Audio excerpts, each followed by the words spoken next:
Peace, family.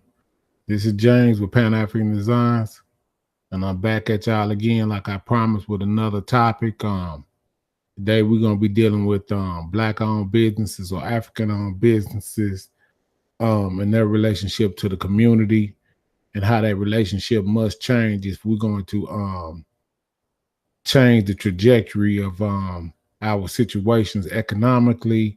From every all standpoints, we have to. I start to identify positive or black owned establishments, as well as, and see, I will never be able to leave out the historical aspect of this, because that's the most important part of war, while we are losing and will continue to lose, because we don't want to embrace the history. But what I really want to focus in on is our relationship between us as business owners in the African community and the community. Now, what I want to talk about in particular is the brand Pan African Designs, the brand that I've created, and it's based on our African history starting from its inception. What I mean by that is, I'm talking about it's based on the history going all the way back to the beginning of writing, mathematics, science, astrology, the calendar, and it moves us forward based off of the history. Um, the imagery that the brand is based on is actually represents the actual royalty of the civilization which started this particular concept of a civilization with writing, and being able to document everything that we are actually be able to go back into now. I mean, I actually think that it's silly for the flat earthers or the Hebrews or the Moors or the Muslims, Christians, or any religious group to try to refute the source of writing, because you would always have to go back into what were they writing. And then when you find out what they were writing, family, as an African, then you also need to understand that these people are Africans because they describe where they come from. So when you get that type of information and understand that the source of pretty much everything um, comes from the continent of Africa, I mean, I don't understand why people want to denounce that type of history. So what I'm saying is, like, this particular image, the Heru Falcon, it represents African royalty. The adaptations or my historical study brought me back to and gave me the ability to understand that this falcon was representative of our lineage as a African civilization predating the Greeks, the Arabs, the Europeans, or any other civilization that you could possibly think of. And we birthed the whole concept of civilization as well. So, and this was going on thousands of years before any outside influence was even able to come in and infiltrate and cause the downfall and destruction of that civilization. You would also have to understand that there's always going to be interfighting between neighboring like species. So what I mean by that is, when you look into the zoo types, you will see that all like species have a conflict based on territory, mate, and mating rights. Humans are just a part of the species particular family on this planet. We are living, breathing organisms on this planet, mammals. So we are dealing with the same type of natural conflict. And with that understanding, I think that we will be better served to use that type of understanding to understand what's going on this planet. I mean, taking it back to the simplicity of understanding nature eliminates a lot of the foolishness that goes on with the indoctrination of text. And that's what we need to try to eliminate to some degree, but at the same time be able to decipher and um, understand certain texts that is valid to validate our story. There has to be documentation starting from the beginning of time and then moving outward. You cannot start a history. Excuse me for going over the word. I noticed that I say that a lot, but that's just me giving thought to what I'm going to say to make sure that I articulate myself in the proper manner. So what I'm saying is that when we do that with documentation, you do not start reading a book in the middle of the book. You want to start to read the book from the beginning to gain an understanding of how everything has come into existence. So what has happened to us is Europeans have erased our memories through the 400 years of enslavement or capture or being a prisoner of war. That 400 years of not allowing Africans to be to view text or to view a book, to read a book, was done intentionally to re-indoctrinate you with what they wanted, their philosophy or their to maintain dominance over a species that they recognize through visual appearance is not their selves. So that's how you differentiate. It has anything to do with racism. That is a spell word that Europeans use, because you got to understand that we did not create this language. You have to go into a whole bunch of stuff to understand what has happened to us. We are in a great time to hurry up and educate ourselves to what has happened to us. But through the confusion of the Aborigines, the flat earthers, the religious zealots that continue to keep the confusion, it's hard for us to really know the chronological history of our history to gain a footing, because you have to understand that there's spell words that the European has used, like paganism, pagans, slavery, that keeps you from understanding, and also the imagery that they use with Europeans replacing you throughout the whole of history. So they'll even tell you that they were in Kemet or in Egypt, to use the more modern word. And a lot of us get caught up on, if I say Africa, we're using the language that we know today.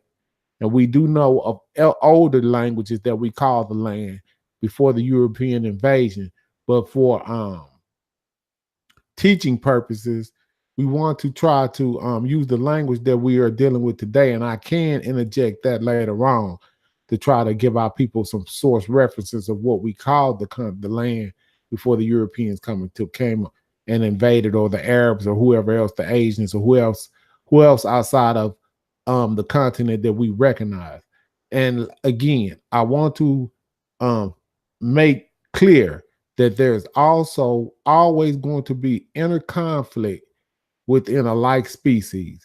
So let me give another, for instance, lions. And I always love to use the lion because they're the perfect example of some of the things that we have that you would have to ask, like our ancestors did. When you look into nature, you can see yourself. So let me give y'all an example of something that you might have to think about, that you may have never thought about when you look at nature. Lions, what they do.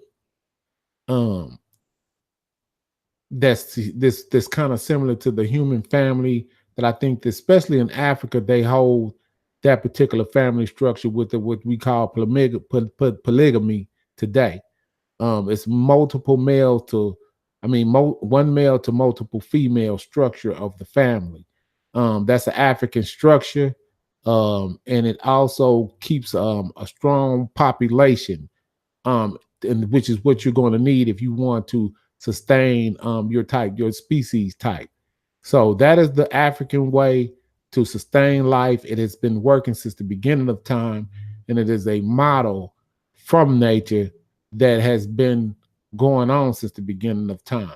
You can look at the lion, you can look at the hippos, you can look at the buffalo, you can look at the crocodile, you can look at many, many mammals on the land surface. You can look at the cheetah, you can look at all type of um animal species, and y'all will say, well, why are you comparing?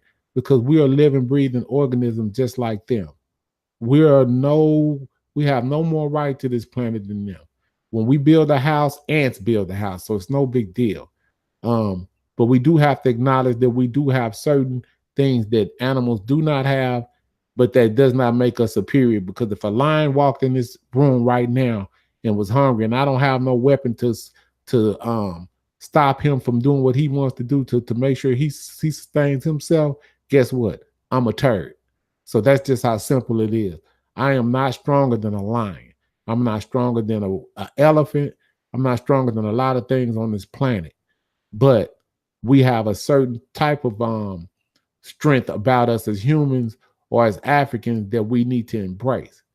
So I don't want to keep rambling on about this, but I want to eventually try to bring the historical aspect of the brand to our people and let them know what we're trying to do as far as using this brand to get us out of last place. And that's what the mission has always been. A lot of y'all have seen the brand on a lot of brothers in the community, sisters in the community, and y'all don't know the source. But the source of the particular apparel that I'm wearing, I also have the t-shirt on. Excuse me. I have the t-shirt on to match. It's Pan-African Designs. It's a creation not from me, but from our ancestors over 7,000 years ago. Well, what I've done is modernized it and trying to use it as a weapon. And I know y'all don't understand what I'm saying, but using apparel as a weapon to display that we have returned to our royal state, that we understand what has been erased historically through the terrorism of historical terrorism that they've administered on our people. And by displaying this particular image, we're letting them know that we're on our way back historically. We're leaving the all of the Abrahamic religions behind, which is Hebrews, Christianity, and Islam. We're leaving all of that behind and returning to the source of the information which was hidden and stolen from us. That's the mission. I mean, you have the NFL owners just this week saying that the players have to abide by certain rules without any negotiation. You know what I mean? So that's letting the players know right now, you know, that they're not going to get any type of say so in this matter, even though I don't agree with who started the movement, you know, because that person is not actually African. Let me just go ahead and say it. That Kaepernick is not actually African. He comes from the womb of a European woman. I understand that what he did was a just thing, but I don't know. And I think that he put pressure on those African Americans. And sometimes it does take pressure for somebody to step up. And I think it was other brothers that was doing that, but he got a lot of the media play on it. So with that being said, we have to think of a solution for these young brothers that have been put into this situation, so that we can come out on top. Do they come out and put their hands over their heart for a song that was basically historically meant for their enslavement, or do they unify based on the historical meaning of the song and all stay in the locker room and then come out? I think that would be the best choice for them based on the historical information about, based on the historical information based on that song. Even though they took, the racist part of it out, it still was there and it's still a part of the song. So with that, you could use that as your leverage to say that, hey, well, based on what was the song meant anyway, we don't have to go out. We're not obligated to go out anymore. So thank you. You know what I'm saying? They could take that time, but the Europeans don't play fair. So as you've seen what they did with Kaepernick, if all of the African American players stayed in the locker room, and when we boycotted the NFL, which is a lot of African young men are becoming wealthy, and could quite possibly come back in and help the community if they had the right information, which way do they go? You know what I'm saying? I think that they need to gain a sense of historical nationalism. They need to understand their genetic value, because it's obvious that they're historically miseducated based on the type of choices that we are making. I mean, we could even deal with our leadership. We have no leadership, everybody, based on the fact that you have some people that probably do love African people, but if you're historically illiterate or historically miseducated, you have no value to try to understand the magnitude of what we're dealing with. When we take it back to the inception, we are predating any type of influence that they have. That is the power in being able to know your history. You have to be able to use this history to teach the next generation that, it wasn't Europeans that did this, it wasn't Europeans that did that. The whole 7 classroom that you have in school is a structure from Africa. The whole justice system, which their justice system is based to get justice for them. That is not justice. That's justice for just them. You understand what I'm saying? So we got to understand the whole court system was a court system that the Africans had already structured. They came down and seen that was what was going on. They took it back up for themselves. So that's what's going on, family. We have to go back, understand who we are from the inception of our history, take it back from a chronological order, and then move outward. So if you even wanted to,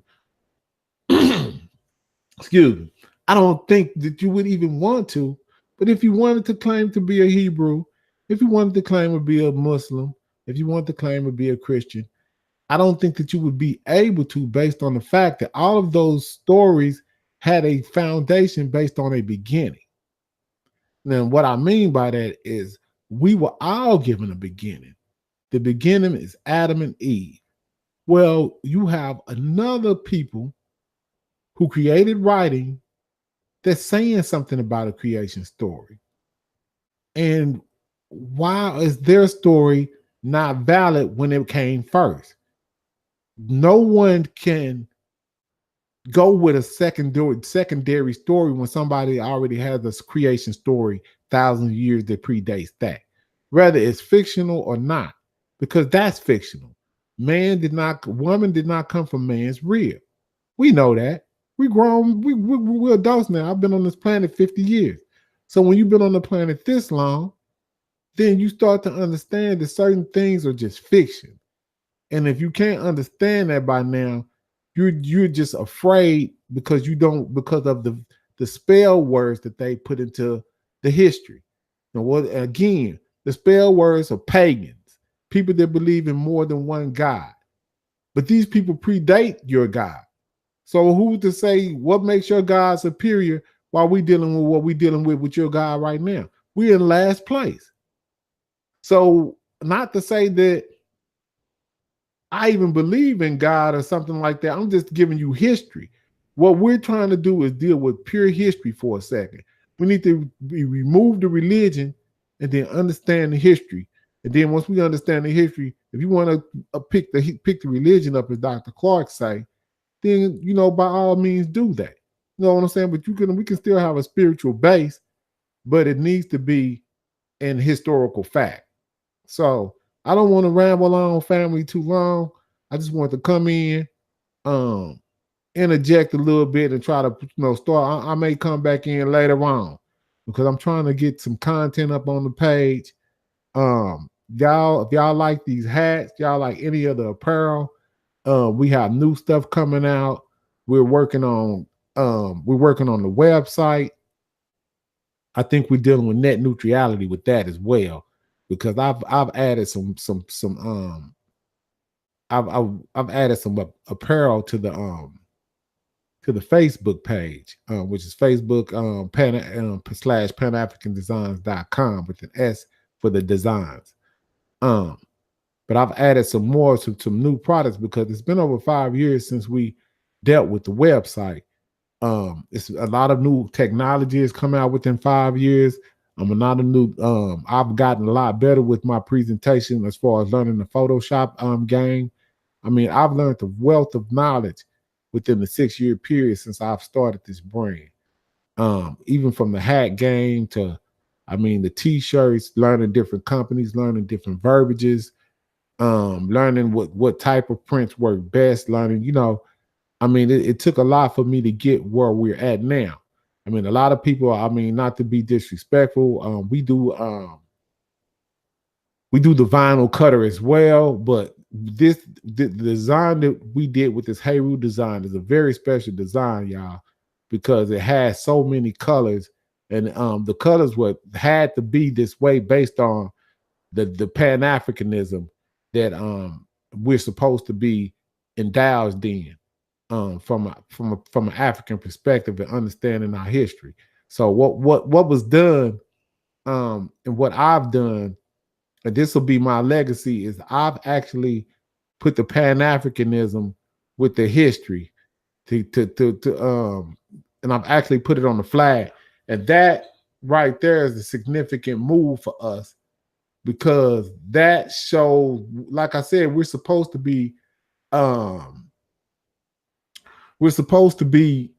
displaying this royalty in a grand fashion. We're supposed to be displaying it. We're not supposed to be wearing Dallas Cowboys hats, Oakland Raiders hats anymore. We got black hats with Heru on it. We got red hats if you are a San Francisco hand with, as you see, with Heru on it. We got blue hats with Heru on it. Everything that we wearing, we need to be displaying this royalty, or not just this particular brand. It would be great if we we really support this brand as like our flagship brand dealing with Heru.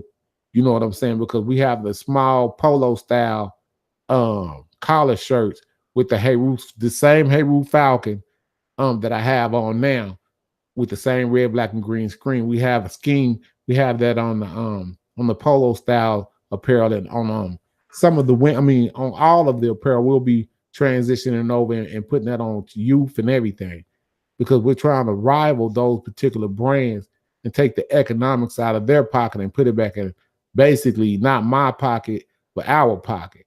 And what I mean by that, because we are afraid to make our people wealthy based on you thinking that I'm going to live forever. But y'all don't know, I'm in a wheelchair. My time is limited. This is why I'm moving in such an expedient manner and doing the things that I'm doing, because time is of the essence. So I don't have that much time here. A good brother, just passed yesterday. My brother Marcus Higgins from LA. I mean, and this was a real front line African as far as Pan-Africanism and standing up for our people and trying to get justice in in enemy territory, which is America. I mean, it devastated me. I mean, I went and looked over the brother page. My brother had love for me, and I just could not believe with Sister Kamani. She called me this morning. I was asleep, and I didn't even hear the call. And so I woke up. I woke up and I called her back, and I'm like, what's going on?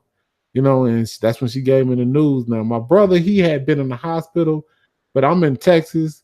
I didn't know the severity of his situation, but we always hope for the best. He was a young brother, and I mean, it was just devastating for me to find out that Brother Marcus had passed. Matt Capone. I think he was from the '60s neighborhood out there in LA. So, I mean, if y'all I guess off in the Crenshaw area, man, y'all ever seen my brother out there, man?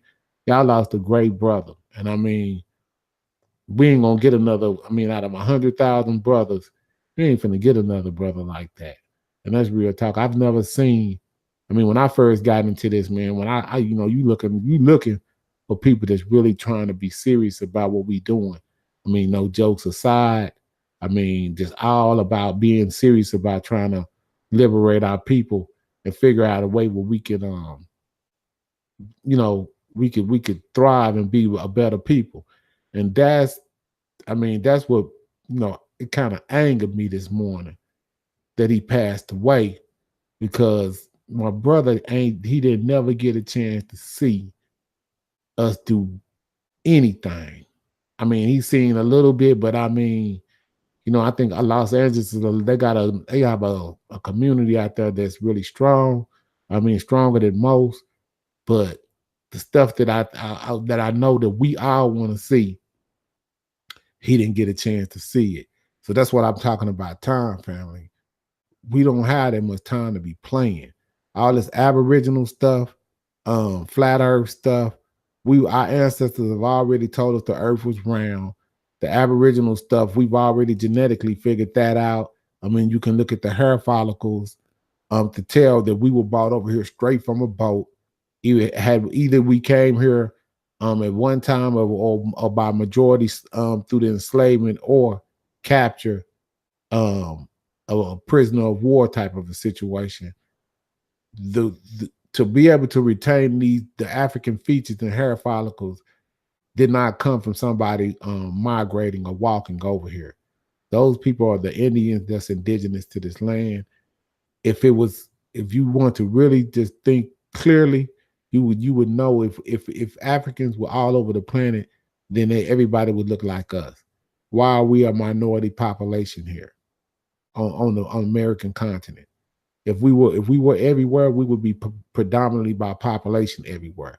When you come into the Americas, the Mexicans in Mexico are all Mexican, and they come up into America, and it's an admixture of Mexicans, Africans, Chinese people, and Europeans, and Africans, not African Americans. We're just Africans that are in America.